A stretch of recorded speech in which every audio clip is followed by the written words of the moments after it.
This is the Fearless Launching Show. I'm your host, Ann Samoilov.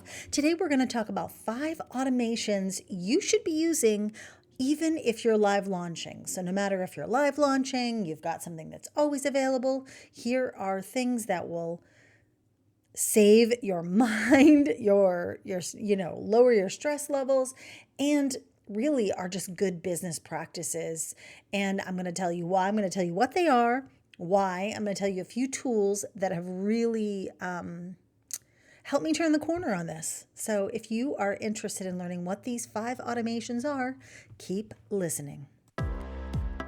The Fearless Launching Show was created to answer the question, how can I launch my big idea to the world in the most simple, straightforward way possible and reach more of the right people?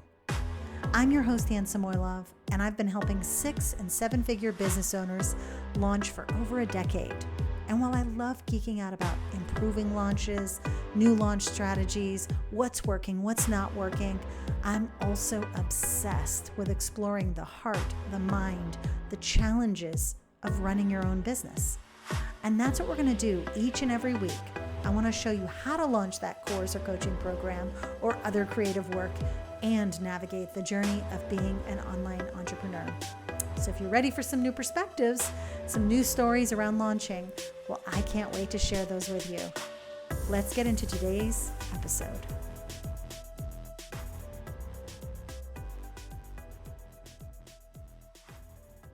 This week, we're going to talk about 5 automations you can and should be using even if you're live launching. And I say live launching because typically people think, oh, well, if I'm launching live, then I need to kind of do things in a certain way, that I can't use automation. And I'm here to tell you that's just not true. So these automations, some of them you'll be like, oh yeah, I use that. Oh yeah, I use that. But it is important to remember automation isn't necessarily a bad thing. Now, before we go into what these are, the reason why I even wanted to be really specific and share these with you is that so many people, and including myself, we get into this bad habit. Maybe we forget them. Maybe we decide we want to do things on the fly or feel more organic when we're doing things. The truth is, though, there are a lot of downfalls to doing it that way. So actually just not forgetting to send things and do things during your launch is the number one reason why you should consider using these automations. Number 2, and kind of bouncing off of this, is that we get in our heads around launch time. So you start off super confident, you've got your plan, you've got your map, whatever it is, and you're ready to go. But then if you don't have things automated, you start rethinking things and you start changing your plan. You start changing what emails, when. Oh, maybe I shouldn't send that. Maybe I shouldn't post that. Do I really need to do that piece of content? Do I really need to go live over there? Is this offer even good? The thing about automation is it allows us to get out of our own way. Don't rely on your mental, your mindset during a launch to help you continue to show up. And I say that only because not everybody's this way. Some people can automate a lot in their business and on their launches and still have issues with mindset and confidence and wondering, should they send this? Is this enough? Feeling enough, maybe feeling not enough. But I want to tell you that a lot of people struggle with this. They second guess themselves, and second guessing just takes you off track. If you've spent the time to create a really complete launch map, if you gave yourself enough time to build all the pieces, and if you also gave yourself enough time to really understand what your ideal person, customer, audience member, what your ideal client needs, wants, desires, then you've done your job. And automation is going to be just this wonderful gift you can give your future launch self so that during the launch, you aren't thinking about those little things. You're thinking, oh, I see this person just liked this thing and made this comment, or, or thinking about additional strategies. Do we have a cart kind of, what is it, when someone lands on the card and then that's another automation. And then your system can send them some sort of like, hey, we saw you started your order. I mean, I get those all the time. Of course, during Black Friday, it was like, are you sure you don't want this Black Friday sale? Anyways, so we get in our heads. So this is a way to get out of our own way, get out of our heads, and get the important kind of critical pieces, make sure that the stuff we planned actually kind of is followed through on. And the number 3 thing I wanted to kind of share before we go into this is that automation, and I think that this used to be I'm pretty sure that I used to think this, that when people were talking about automation, they were like, set it and forget it. Okay, I can just set this up and I can go disappear. But that is not true. Automation actually requires a lot of attention, and it requires you to look at what's happening and see what's happening and respond to what's happening in terms of like, if an email isn't getting opened or if a page isn't getting enough traffic, you still have to know those things, right? So let's dive in. And we're going to talk about the 5 automations that I really think are important to set up. These are not the only ones, but these are ones that I think you got to have set up. These are not up for negotiation. Okay, so number 1, you need acceptance, thank you emails, etc. Those types of things like, hey, we just saw this thing you submitted. You submitted a form, you bought something. This is for leads and customers. You need to confirm with people that you received their request. You saw that they purchased something. You need to acknowledge the steps people take. They sign up for a webinar. They get a thank you email telling them what to do next. They buy your program. You tell them what comes next. And these emails can be a little bit longer and a little bit more instructive in terms of like really making someone feel good about that decision they just made. Even if it's just a webinar, even if it's just they filled out an application for your coaching program, even if it's they bought like, let's say, a 30-day email prompt course or something like that. I'm just kind of guessing. Something that won't require them or won't mean that they get any of your personal attention, but that thank you email is the thing that acknowledges like, hey, I saw you bought this. This is awesome. Thanks. Here's what you're going to do. Here's how to get the most out of it. Those are really important things to automate. Okay. So always make sure you really pay attention to what that thank you for making that decision you just made email at every step of the process. And actually, I would even go as far as to say, how are you thanking people every step of the process? So of course, thank you. I'm not going to go into pages necessarily, but you want a really instructive, welcoming thank you page.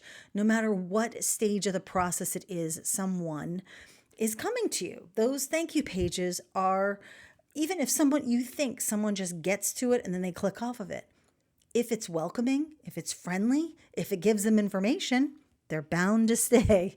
So this is why people talk about thank you pages and thank you emails so much, because it's just an easy way to let someone know, hey, you made a good decision and this is why, and here's what I'm going to do to help you. So that's it. So that's the first one, acceptance, thank you email, something like that. So whether it's a coaching program, it's a course, it's something a digital product that someone just has purchased and then they're never going to receive anything else from you necessarily about that product. That's one automation. Okay. So the second automation, it is going to require a little bit of your prep, and that is pre-scheduled launch social media. So there's going to be 2 ways to do this. You're either just going to make the social media for every single phase of your launch, and it doesn't necessarily mean it's going to be every single thing you'll post during the launch, but you do want the main decision points during your launch. Sign up for the webinar. Hey, thanks for attending the webinar. Come to my Facebook Live. Hey, enrollment is now open. Think about all those big milestones that we're closing, that you can post during your launch. Think about before, during, and after. Okay. Now, if you're in the launch incubator, then you know I'm all about my hub in terms of where we pull this information from. But even if you don't have any sort of repurposed content, you can and should still use pre scheduled social media. This is one of the spots where we second guess ourselves, where we decide we don't need to do anything. I'm not going to post anything today. I do this still. So I always have to tell myself, what are you going to at least bare minimum schedule to go out during the launch? So that's going to be a work in progress for you, but I do say start with those big milestones. Hey, coming soon. Hey, we're opening tomorrow. Hey, we're open. Hey, fast action bonus. Like, think about the things that are happening that you want people to know about that actually help people also make their decisions. Okay?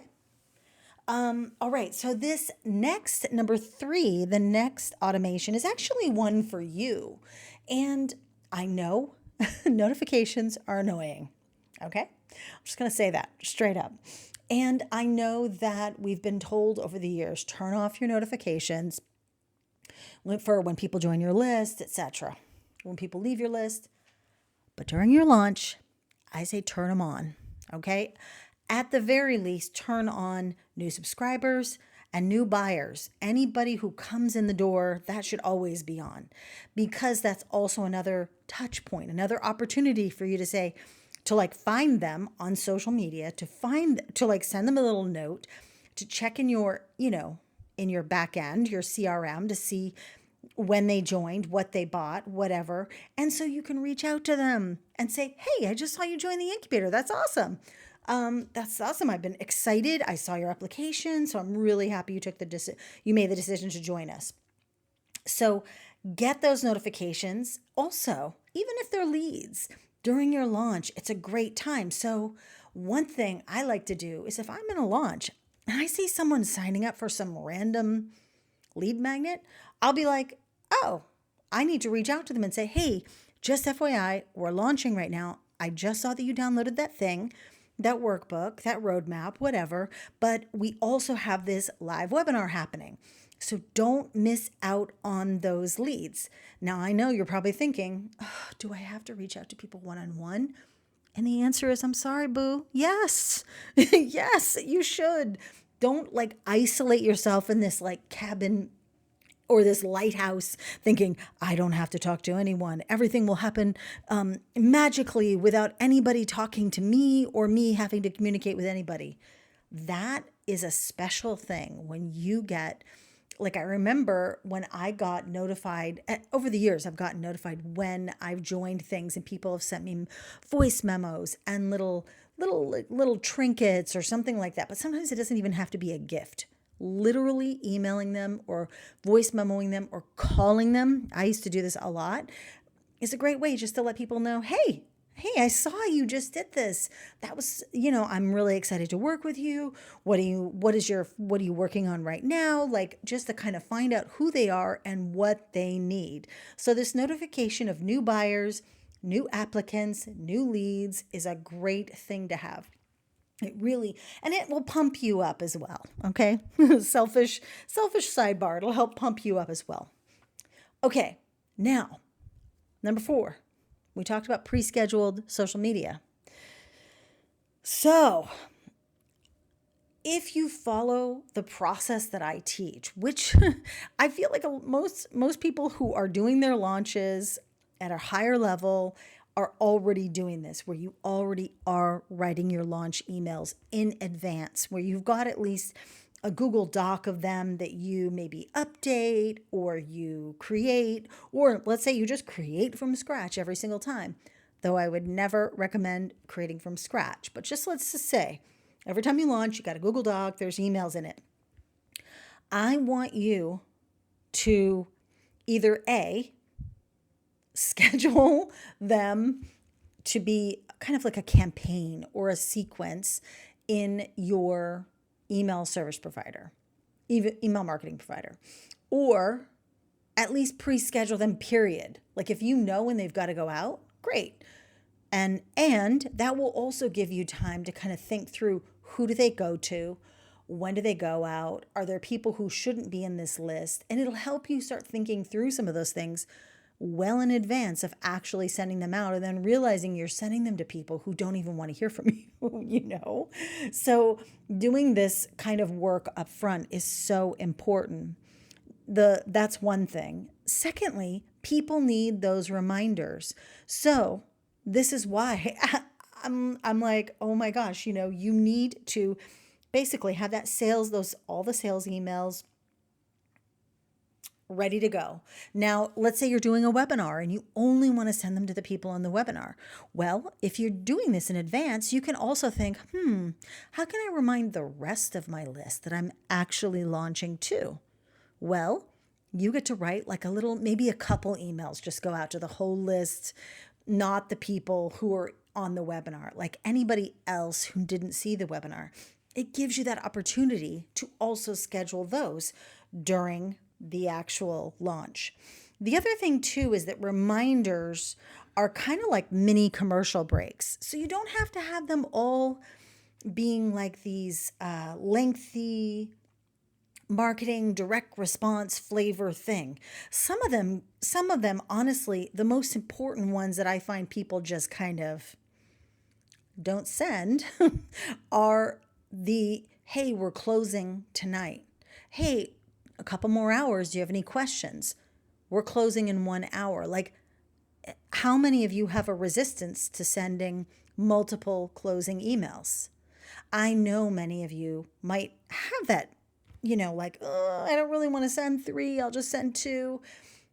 Doing this in advance, again, gets you out of your own way. And I want to recommend that if you ever have any kind of resistance to sending emails, in general, do this.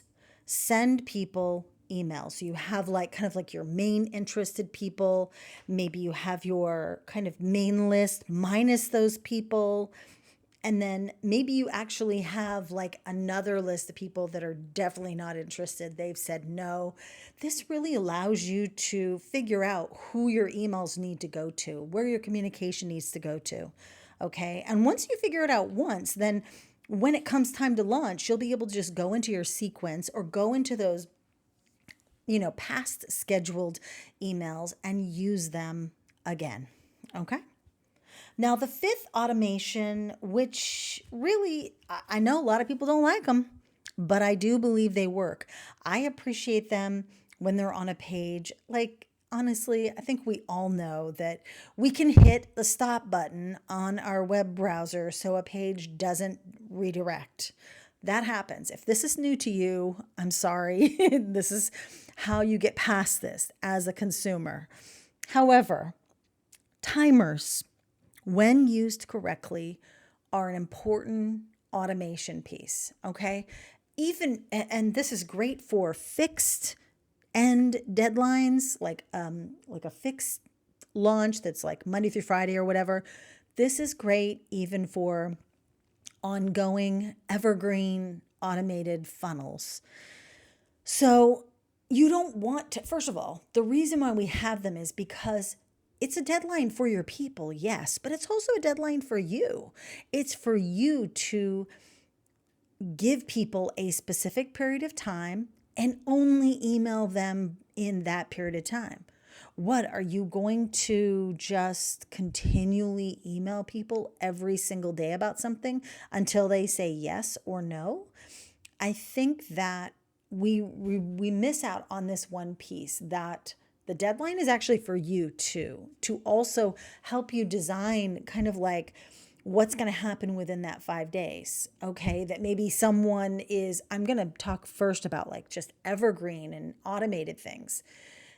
5 days is long enough for someone to know about something, for them to make that decision if they want it right now. And here's the best part. If someone reaches out to you, you can be like, yeah, I'll let you in.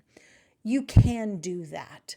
But I don't think there's anything wrong with having a deadline on a page, because guess what? It helps me make a decision. It helps you make a decision. And it also has you, because otherwise we would not make decisions.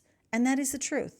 There are no, even if it's there's a page in one of my kind of more non-technical, non-automated, funnely type things, where I realized, oh gosh, I took the deadline funnel off of that. Deadline funnel is a tool I use, but it's certainly not the only tool.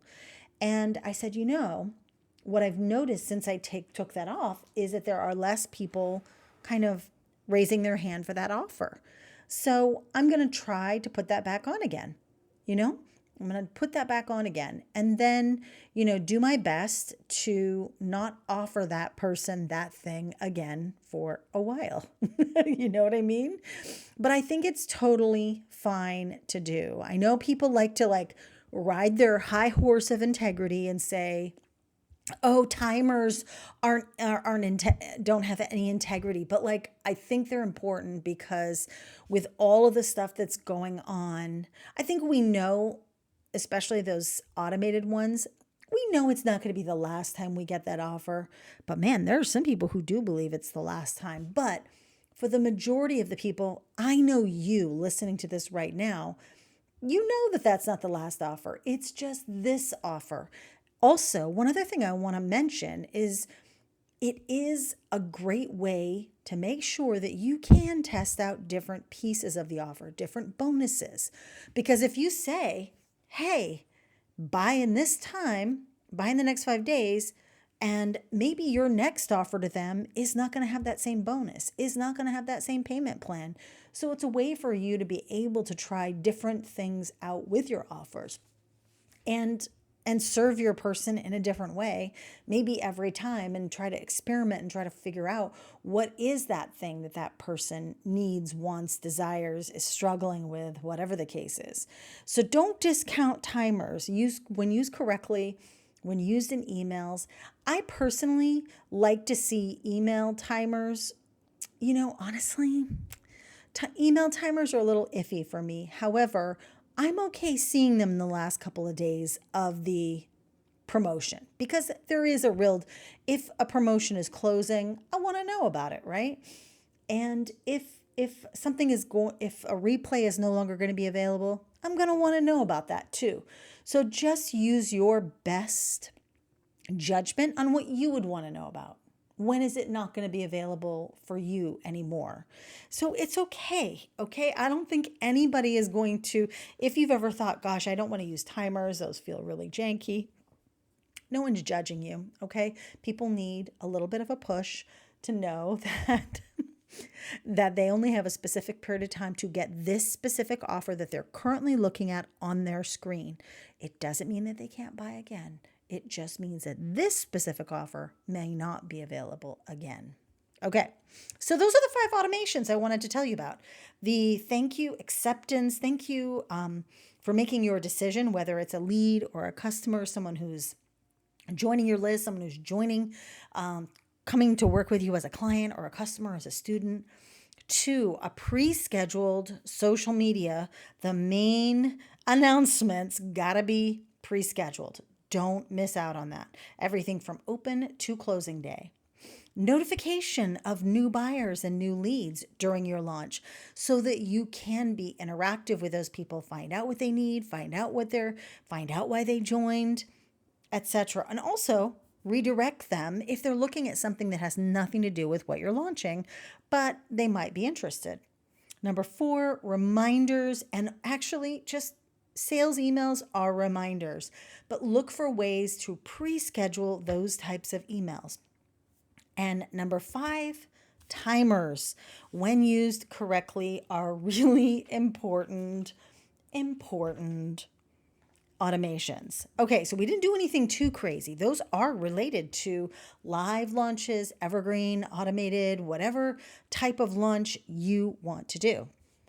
So some of the tools that I wanted to recommend, I actually wanted to kind of hat in hand come forward and say that, for many years, there was a tool that just bugged the crap out of me. I'm not going to lie. It bugged me. I was like, oh, so all these companies have some sort of, I don't know what I was thinking. I don't know if I thought it was some sort of weird automation conspiracy or what, but I was literally so against Zapier. And now it is literally my assistant, pretty much. Like, you can, with the paid accounts, you can set up multiple things. So, like, even if you don't know, even if like you don't have like an all in one system like a Kajabi or a Teachable or whatever, you don't have like an all in one platform that does all the work for you of getting someone, you know, delivered your stuff, like if they sign up for a freebie or if they purchase, giving them access to your program. Let's say you have all these different tools.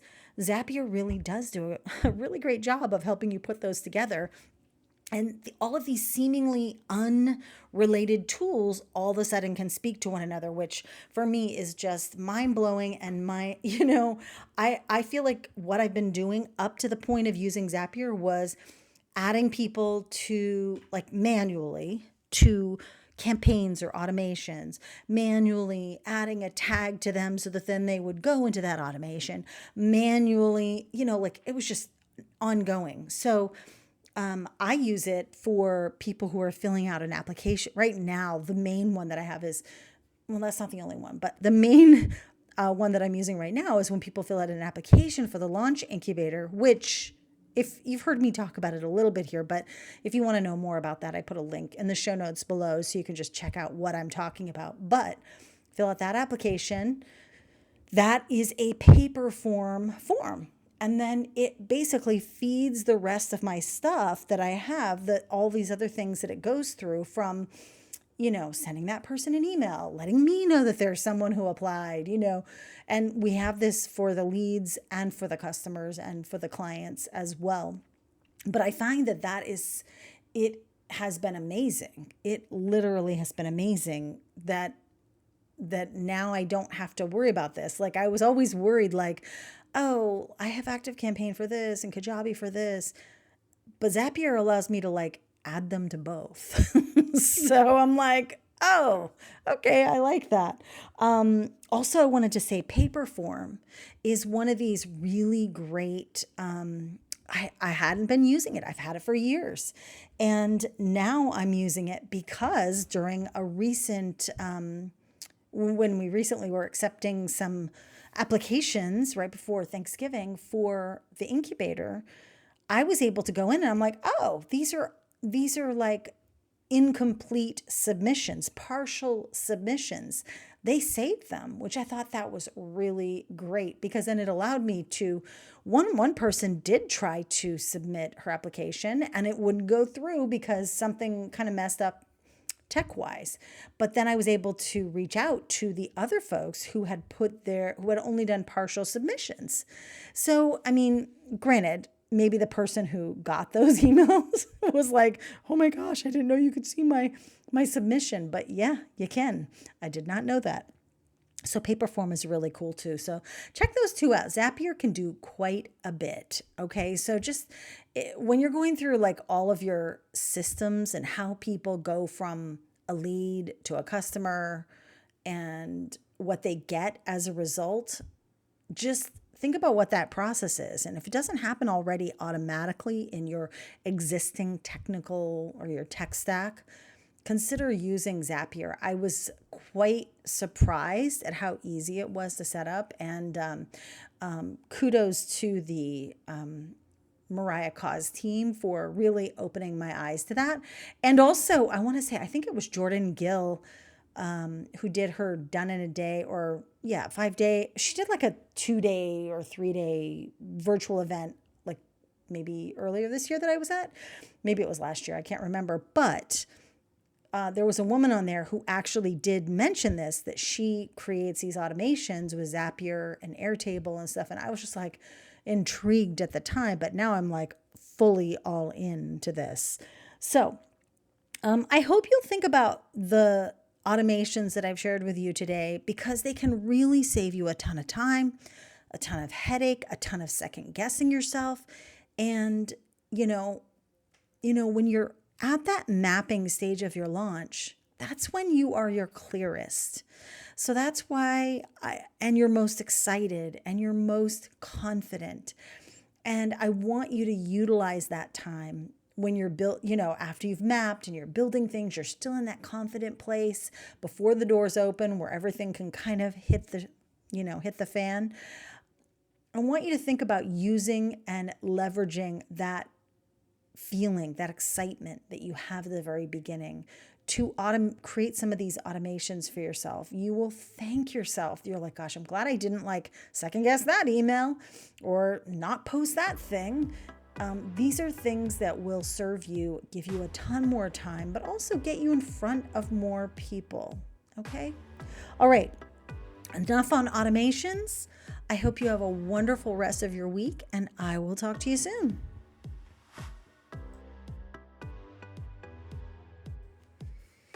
Hey there, thanks for listening to today's episode. I want to take a moment to invite you to apply for my program, the Launch Incubator.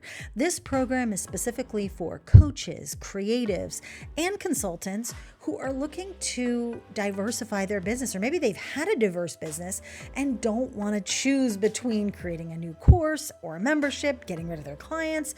If you literally feel like your business is all over the place, but you want to launch and you want to start launching smarter and actually growing your business, I want to invite you to apply. And what's going to happen when you apply is I will obviously look at your application, but then you will be eligible for an exclusive private training that I've created, which is all about actually how to make sense of a weird business model. If you don't fit into I've got one course and I'm going to scale it to 3 million.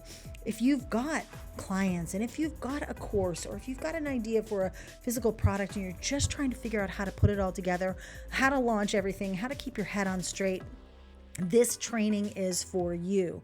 But I also, of course, want you to be interested in being part of the Launch Incubator, which really is the best way that I know and that I use myself to really systematize my launches so they are no longer starting from scratch all over the place. I'm not second guessing myself or trying to do this strategy, that strategy, or only focusing on one product. Okay, so I'd love to see you apply for the Launch Incubator. You can go there at ansomorelove.com/incubator and submit your application. I will look at it probably within the day or so that I receive it, and then I'll get back to you and we can figure out how to make your business start kind of coming together and make it not so difficult to launch. All right, I'll talk to you soon. Take care.